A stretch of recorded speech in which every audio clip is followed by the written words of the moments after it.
All right, back for another beer review, and today I'll be reviewing yet another beer from the North Coast Brewing Company, and they're headquartered in Fort Bragg, California, and this is their Foggy Day IPA.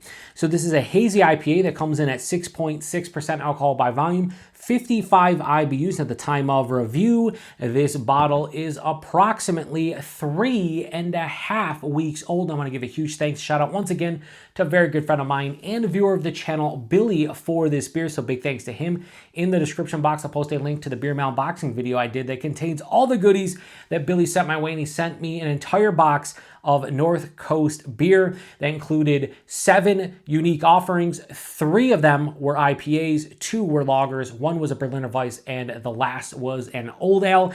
And I've already reviewed the 2 other IPAs. Unfortunately, both were a bit older, just under 4 months old, and they both suffered the same fate. You could tell they were faded. They weren't bad beers, but they didn't have a ton of hop character, and they're just all right. This one, however, is super fresh. And the crazy thing is, Billy picked all these up at the brewery itself. So the fact that this one, when he got it, was a couple weeks old and the other ones were like 3+ months old, wild to me. And it's funny that the hazy from a California brewery was the one that was super fresh. Kind of weird. Anyway, don't know much about this one other than it's a hazy IPA. They say on their website, it's kind of in that hazy / New England realm. They don't mention the hops, but hopefully it's quite good. Again, it's a couple, 3.5 weeks old, so quite fresh, especially in comparison to the other ones that I grabbed. So give it a pour, and yeah, that's a hazy IPA if I've ever seen one. So I'm thinking this one's going to have, because it's North Coast and they're an older school California brewery, I think this is going to have probably some, a little bit more bittering and dry kind of qualities to it, despite being kind of in that realm of a hazy. Just because that's why I like a lot of California hazies, is that they still bring that dryness and that bitterness, even though it's a hazy. And I'm hoping that's the same here for North Coast. How does that look? Well, that looks like a hazy IPA, like an old school Vermont, old school New England IPA that you'd get, back in the mid to late 2010s. It doesn't have the hop custard, shout out to Christopher again, that you might see, or, that's super like just looking like someone poured milk into a glass of orange juice. No, this has more of that kind of just, orange color. Now, I will say in person, I'm seeing more like that. So it has a little bit more of like a vibrancy to it than what you guys are seeing, but it still is very hazy, murky, turbid, has almost a 2-finger of a super white, like it's bright white colored head, has some creaminess to it, a little bit of soap sudsing to it, but I mean, it plays the role. Like, it really does play the role. Let's be honest. I think that looks good for a hazy. Let's get a nose. Now, that smells better than the other ones. I'm getting a big stone fruit kind of quality. Again, I don't know the hops in here, but apricot, mango, peach. Little underlying citrus kick of like a navel orange, maybe mandarin. Ruby red grapefruit, a little bit sweeter grapefruit. Touch of like a white bread from the base malt. Maybe a little bit of like a dankness as well. Yeah, this smells better by far than the other 2 I had, but again, it's almost, 3 months fresher. So, it is what it is. It doesn't smell like an amazing hazy IPA, but it is North Coast. They're more of a shelfy brewery, and they're not known for their IPAs. They're known for the old ale I mentioned earlier, which is old stock ale. They're known for their old Rasputin. They're known for their Scrimshaw, their Brother Thelonious. They're known for a lot of beers that aren't IPAs. So if this is just good, I'm happy. So anyway, it smells pretty good. Let's get into it. Cheers, everybody. Thanks again, Billy.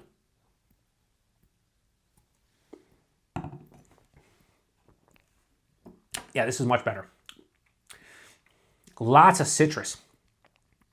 Body and mouthfeel are really nice too, but the citrus, like a sweeter, it's quite candy, but nice sweet citrus vibe.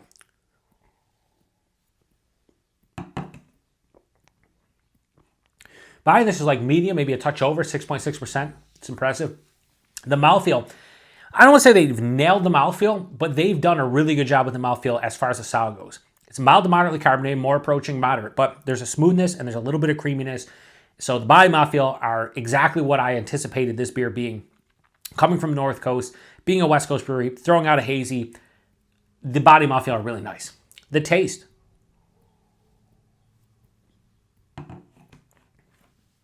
Let's start with the fact that I can tell this is fresh. It has a nice vibrancy to it. A lot of citrus. And I'm going to start with orange, maybe tangerine, grapefruit, but there's almost a little bit like a lemon lime kind of vibe to it. Not quite like they're using Motueka, but like in that realm where it's like lemon lime, not candy, but just lemon lime.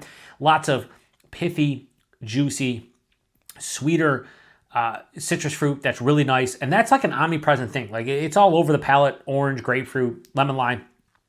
Midway through the palate, I get a nice kick of stone fruit. I'd say more like mango into like an apricot.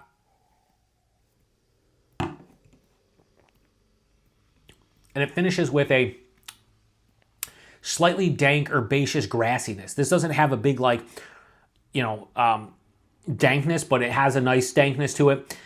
It's more herbaceous and like grassy than it is like floral and piney. Bone dry with a mild to moderate bitterness, very balanced. If anything, leans maybe slightly more dry than anything else.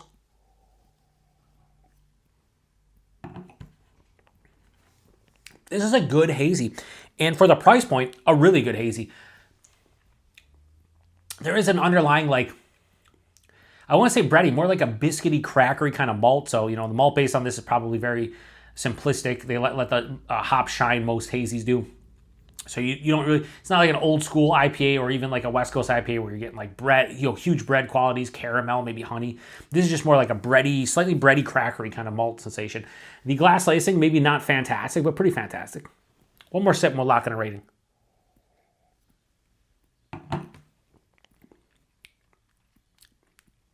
This is really good.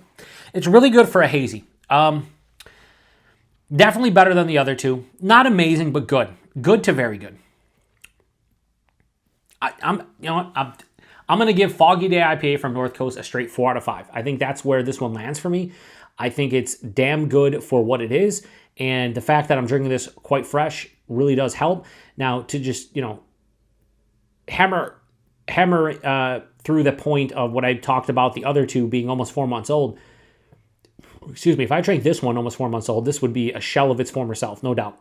But I'm drinking this fresh, and this is pretty fucking good for what it is. Like I get, it has the qualities that I expect out of this type of, this style of beer.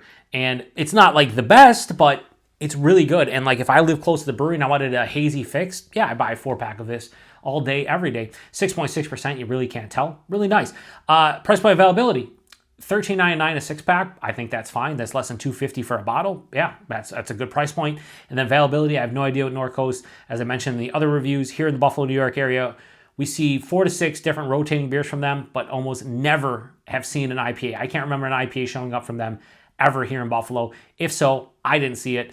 So the fact that Billy sent me 3 different ones, cool. The fact that 2 of them were old is disappointing. But again, that's not on Billy. That's on the brewery. So it is what it is. So anyway, if you've had this one before, please post in the comment section. Like I said, it's tough to compare something like this to your hyped, like you can't, like, let's say just another California brewery like Green Chic, right? And you're comparing it to Green Chic or North Park and they're kicking out a hazy.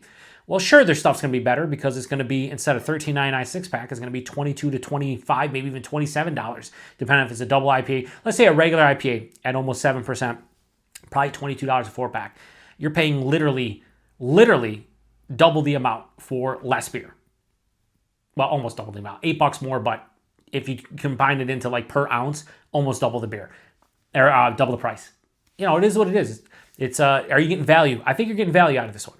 Like if I compare this to many other shelfy breweries across the U.S., the big regional and national breweries, this is up there as far as a hazy goes. I really do dig it. It's not the best, but I think it's up there for value. So anyway, huge thanks to Billy for this one. I wanted to get all the IPAs out of the way because 2 of them were already pretty old and this one was quite fresh, so I wanted to get to them. And then I'm going to review the 2 lagers along with the Old Stock Ale. Not going to do the Tart Cherry Berliner Weiss. I already reviewed it on the channel. I'll just enjoy that off camera. So once again, huge thanks to Billy. If you've had this one before, please post in the comment section. I'd love to hear from you. I reviewed their Stellar IPA, or their Pacific Magic IPA like 3 hours ago. Reviewing this one now. I'm definitely lightweight nowadays. Even if I give a couple hour buffer period and then I start drinking again, like I definitely start to feel it. Like I'm not drunk or anything, but I'm buzzed. So drinking 2 beers in a day doesn't happen a lot for me anymore, but when I do, I definitely notice it with the second beer. So it is what it is. Anyway, appreciate it. Till the next one. Cheers.